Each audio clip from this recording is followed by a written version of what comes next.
Hello, it's Martha here. I'm coming to you from the streets of downtown LA as these protests against Donald Trump's immigration policy continue. I'm outside at the moment at a federal building which is being protected by a couple of dozen National Guard troops. It is a little quieter here than it was yesterday, but the LA Mayor Karen Bass has announced an 8 p.m. curfew coming into effect tonight. We're about 20 minutes away from that, so I'll monitor how law enforcement handle it if people haven't cleared the area. But firstly, I just wanted to update you on a televised address given by California Governor Gavin Newsom tonight, which is his first since these protests began. He's a man known to harbour presidential ambitions for 2028, and this speech felt presidential in content and delivery. It was a scorching attack on Donald Trump for mobilising the military here against his wishes. He effectively said America is on the brink of authoritarianism. If some of us could be snatched off the streets without a warrant, based only on suspicion or skin color, then none of us are safe. Authoritarian regimes begin by targeting people who are least able to defend themselves, but they do not stop there. Trump and his loyalists, they thrive on division because it allows them to take more power and exert even more control. I'm sure we'll discuss this more on tomorrow's episode, but for now, here's the rest of today's episode. Martha, you were in a car yesterday, and I thought you'd be in a car again today because it was going to allow me to make a reference. But you're at home. Yeah, I've taken a little break from the protests. The reason I mentioned cars is because I got stuck in my car for about half an hour today. This is a shameless plug for one of our other podcasts, The War Game, which our colleague Deborah Haynes is doing, which is really, really brilliant. So good that I couldn't actually leave my car because I was sitting in our underground car park here at the office, and it was gripping. I can't wait to listen. It's genuinely informative. It's fresh. It's really good. So don't desert us here at Trump100, but make sure you subscribe to The War Game as well. Anyway, I'm Mark Stone. I'm Martha Kelner. And we've reached day 142 of Trump's presidency. It's Wednesday, the 11th of June. And Donald Trump has been in a bunker, helicopters overhead, paratroopers in the skies. We will explain all. But first, more from LA, where some trouble has continued overnight and more troops have arrived to keep law and order. That's according to the president. Martha, it feels like President Trump is really ratcheting up the rhetoric on how he is describing the situation in LA. He seems to be kind of normalizing the word insurrection. He's painting a picture of a city overrun. Is that true, or is the violence just as wide as the camera can focus? The mayor of Los Angeles is saying it is limited to just a few blocks. You have been there day and night for the past 4 days. Who's right? Yeah, I mean, to listen to Donald Trump at the moment, you'd think LA was overrun by Central and South American gang members and that local law enforcement had completely lost control of the city. That isn't the reality on the ground. There are definitely troublemakers, but the violence certainly last night was less widespread than I saw the night before. It's calming down rather than hotting up, but that is not reflected. In fact, it's the complete opposite when you listen to the president, when you see his increasing militarization of this situation, doubling the number of National Guard now to 4,000 troops and drafting in these 700 Marines as well. There were certain areas of Los Angeles that you could have called it an insurrection. It was terrible. But these are paid insurrectionists. These are paid troublemakers. Look, if we didn't get involved, right now, Los Angeles would be burning. Donald Trump was mentioning that there are paid insurrectionists among these protesters. There is no convincing evidence that these protesters are being paid. There are definitely organised antagonists among them, people just intent on causing trouble. And you can identify them in a crowd. There are also opportunists. There was an Apple store in downtown LA which was looted late last night. Some people are using this situation to break the law. And just to contextualise the geography of this disorder, LA is a sprawling city. It covers 500 square miles. Most of the problems that have taken place over the last couple of days are within about 5 or 6 blocks of downtown LA, where the government buildings are and the Metropolitan Detention Centre. In fact, I walked the entire protest area all day yesterday, and I looked at my step count at the end of the day, and I'd done less than, I'm a bit obsessed with that, but I'd done less than 10,000 steps. So this is not a widespread rebellion that's taking over the city. This is not an attempt to overthrow the government, as the president is suggesting. Who would he think has been paying the protesters? I guess Democratic donors. I don't know. I genuinely don't know. He's not said, but there is certainly limited to no evidence that is taking place. Yeah, that certainly seems to be the case. We kind of referenced this earlier in the week, but Donald Trump seems to be kind of framing this perfectly from his perspective to project presidential authority, strength, the law and order president that he believes he is, peace through strength. He's talked about that abroad. It applies at home as well. And of course, he believes that he has a clear mandate to continue with the immigration raids that caused the protests in the first place. It all kind of fits together in his mind and the mind of his supporters across the country, who only see things as wide as the TV news lens will show them. I guess the presence of Mexican flags is a gift for the White House too, because it gives them the pretext, doesn't it? Never mind that in this multicultural country of immigrants, it is normal and patriotic to fly your flag in your adopted land. And I think a lot of people have assumed that they are ashamed of the US in some way by flying those flags. But when I've asked people why they're flying, the Venezuelan flag or the Argentinian flag or the Mexican flag, they say it's just because we're proud of our ancestral homeland. It's often where their parents or their grandparents have come from. It's notable, I think, that a White House source speaking to Politico over the past 12 hours or so said that the administration couldn't have scripted this any better, saying that the Democrats are on the 20% side of an 80-20 issue, immigration. I think the truth is that public opinion of his methods now, and remember, this is all about deporting people without any due process. Public opinion of that is rather more balanced than 80-20. But don't forget, his approval rating remains at a high 45%, notwithstanding the controversial shock and awe across the board over the past 142 days. So he feels he's got the country on his side doing this. It was a very calculated political decision to deploy the National Guard. And it sounds like from your perspective on the ground, it was definitely not operationally necessary.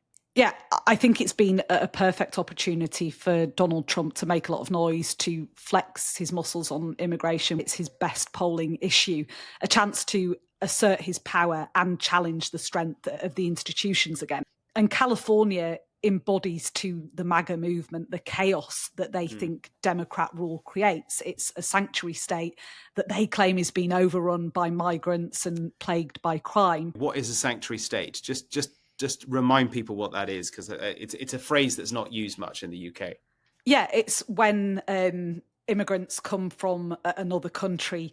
California has said that they will accept them, essentially, and give them refuge where other states, traditionally classic Republican states, wouldn't. There are plenty of them across the country. I wonder whether we will see, what we are seeing in LA now, we may see in other sanctuary cities over the months ahead. Yeah, I was actually speaking to one of the protesters yesterday who was angry at the Democrat politicians here because he says, they'd been told that this was a sanctuary city and now the Los Angeles Police Department were working against them in his mind.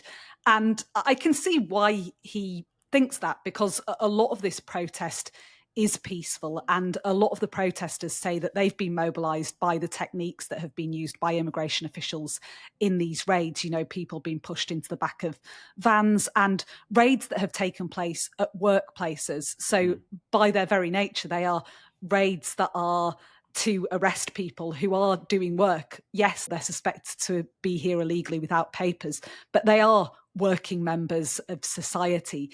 I spoke to a 17-year-old called Brianna who was out protesting with a group of female friends. She's from downtown LA, was born here. Her dad's lived here, albeit illegally, for over 10 years. She said, he's just a hardworking man, and that the current immigration system had made it too difficult for him to get papers. And he was one of those. Him and his two brothers were rounded up by ICE just a few days ago as part of the raids on the garment district of LA that sparked these protests. My father got deported 2 days ago. Unfortunately, he wasn't here to celebrate my birthday. So I'm here protesting for him and two of my uncles that were deported. So I stand here today for my family to get free and get freedom for everyone else who was affected. They came here illegally for a better life, and I stand with them to give me, my siblings, a better life. How long had your dad been here? He's been here for over 10 years. And he was here illegally? Yes, he was. It kind of really brings it home, because we haven't actually heard from a great deal of the people themselves who are protesting, but you really get a sense there of why they're doing what they're doing.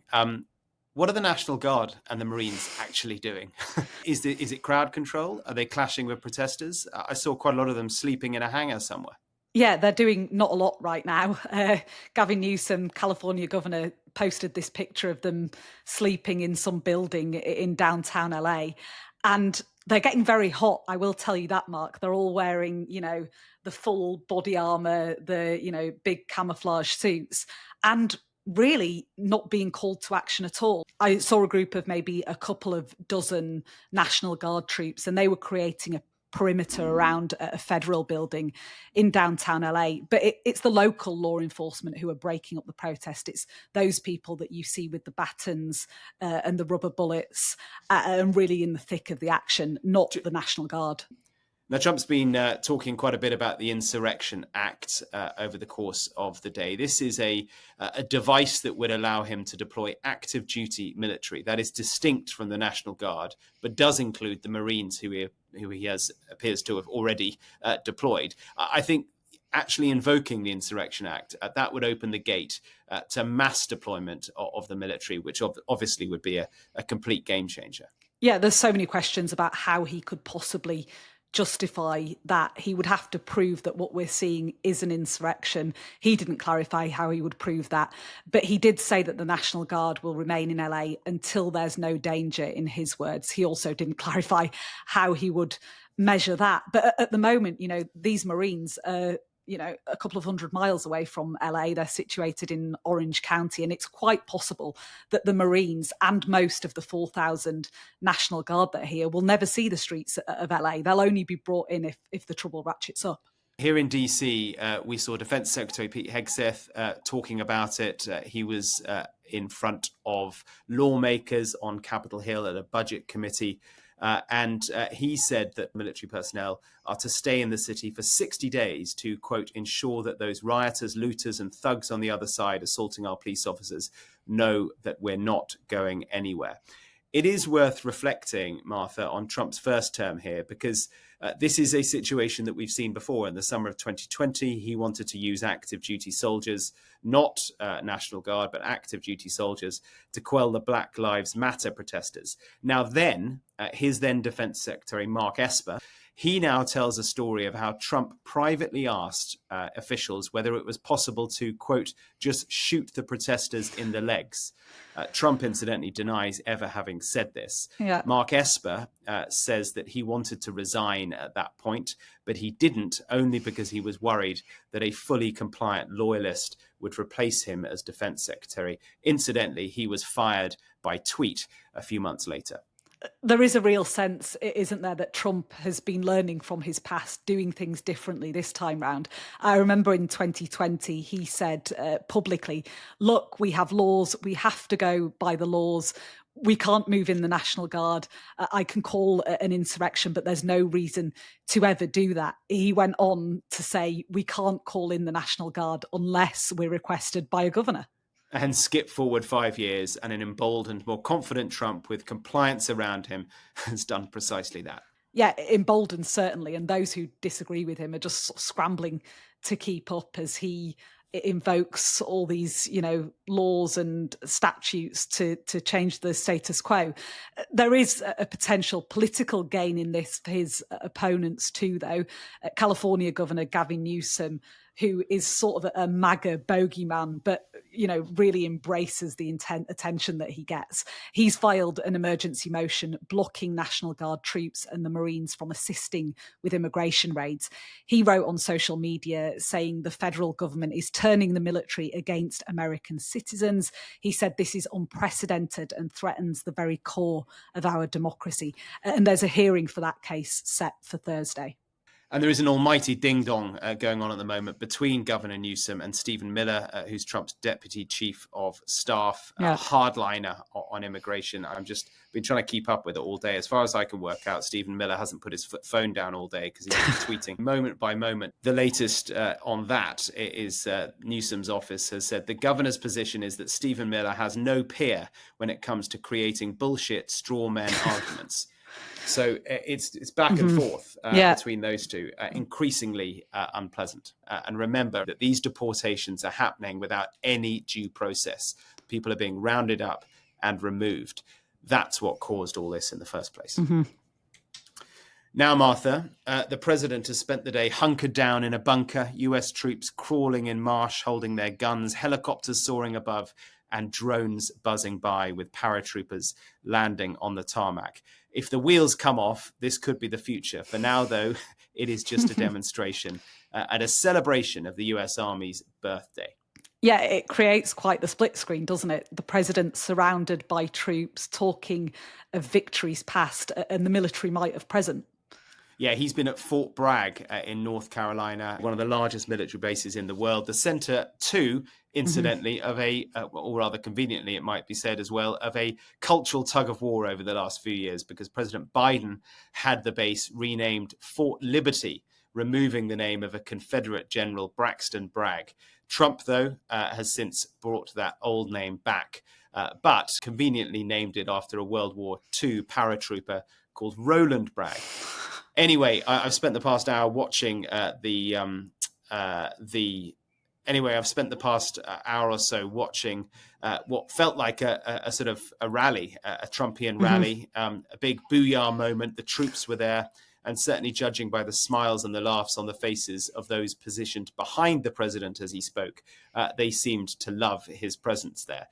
I think, this is a man who communicates so well at rallies like this. Trump and his defense secretary, they kind of are soldiers' leaders. Yeah. Maybe some of the top brass are uneasy about their leadership, but the rank and file connect with Donald Trump, and he knows it. Incidentally, uniformed military are supposed to be apolitical, but it felt watching this event, when Trump was referencing fake news, they cheered and booed the media. It didn't feel very apolitical at all. We've both been in that position at Trump rallies, the moment he gets the whole crowd to cheer at the press pen. But it does have a different vibe when it's a military parade. It's just not supposed to be like that. And, it's clearly working in terms of recruitment. It's up since Donald Trump took office. He's sort of given the military this feel-good vibe. You think this crowd would have showed up for Biden? I don't think so.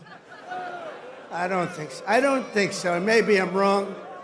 Yeah, the culmination of this celebration of the military will be a massive parade in Washington on Saturday evening, which coincidentally is also Donald Trump's 79th birthday. Quite the week to be staging a military parade in the nation's capital. Something else has been stirring behind the scenes this week, Mark, the ongoing trade war between the US and China. Teams from both countries have been meeting in London, in Lancaster House, which is a historical site that's long been a stage for international treaties, to try and thrash out some compromise here. Yeah, a senior US delegation, including the Commerce Secretary Howard Lutnick, met Chinese representatives, including the Vice Premier. And as it stands, the US tariffs on Chinese products are down from a high of effectively 145% to just 30%, while Chinese levies on US exports are 10%. Both sides are working through a 90-day deadline to try and reach a deal. The teams have been in London for a few days now negotiating to bring an end to that standoff, which could genuinely impact the entire world economy. Yeah, we saw the colossal impact of Trump tariffs and early escalation with China, the impact of the tailspin that threw the economy into. Yeah, and as we record on Tuesday evening here in Washington, the delegations are still talking. But Howard Lutnick said earlier that the talks are going very, very well. So it could enter another day. Let's see. Yeah, that's all anyway for today's episode of Trump 100. Thank you as ever for listening. And if you do want to get in touch, you can do so on Trump100@sky.uk. And you can always message us on our own socials as well. I'm Stone_Sky News on Twitter and Instagram. Martha, what are you? I got David the other day. Oh, Grandpa David didn't know what his Instagram was. You didn't know what his handle was? I know what mine is. Go It's on then. at Martha Kelner, all one word. So send us your questions, and if you haven't already, subscribe to the podcast wherever you're listening and leave us a comment or review there as well. But bye-bye for now. See you then.